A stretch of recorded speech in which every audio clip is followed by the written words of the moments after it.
This is the final part of the solutions to this worksheet. We're asked to find the gradient of line L. Once again, the first thing I notice is that it's going downhill, so the gradient is going to be negative. It's going to be a fall over a run. So my run over here is 4 units. I'm not just counting squares, I'm looking at my scale. And my fall is 2 units. So my fall over my run is 2 over 4, and I know my answer is going to be negative because it's going downhill. This is minus 0.5. It's quite clearly going through 2 on the y-axis, so c equals 2. And when I'm asked for the equation of the line, I'll be able to use that.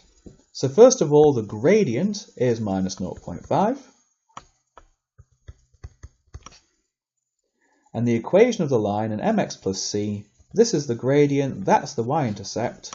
So it's going to be y equals minus 0.5 x plus 2.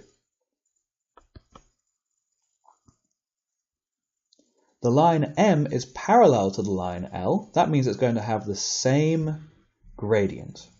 And it passes through the point 0, 3. Now 0, 3 is also on the y-axis. So this information here is telling us the y-intercept. That's telling us the y-intercept, c, is 3. Let me say that again. Because the point 0, 3 is on the y-axis, we know the y-intercept, c, is 3. Because it's parallel to the first line, its gradient is 0.5. Or minus 0.5 because it's going downhill. That means y equals minus 0.5x plus 3 must be the equation of that line. Remember, you could also draw the line, and then you could work out the gradient and the y-intercept having drawn the line. It takes a little bit longer to do, but if that's more comfortable, if that feels more sensible to you, that's an option. Last question now. Make t the subject of this formula. Now once again, we're pretending that everything apart from t is just a number, which is quite easy in this one because the only thing that's not a number is y over here. Just like solving an equation, I can't do anything till I've multiplied out my brackets. So 2t minus 10 equals y. Remember, 2 times t, 2 times 5. I want to get t on its own, so I'm going to move the minus 10 to this side where it becomes a plus 10.